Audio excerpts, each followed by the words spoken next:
नै दंफां दानफायग्रा सिखा बानायदां गिदिर गिदिर दंफांखौ दानजोबनो हायो बेजों औवा थौवा दानजोबनो हायो औवा गोरानखौनो दानो जों बेजों बुरखा गोरानखौनो बिसोरखौ दानना खोन्थागोन आं र' नै बेजों दानसै नैबे औवाखौ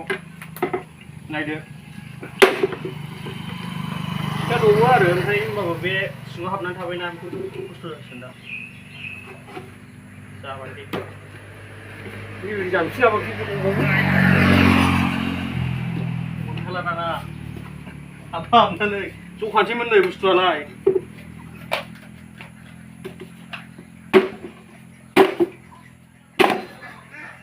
जेबो जाया नै अरथायना थादों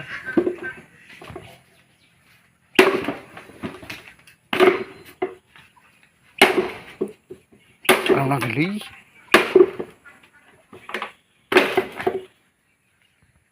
जेबो जाया नै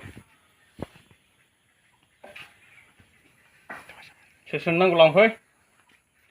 गोसोबायदि दानजोबनो हायो जाबाय दा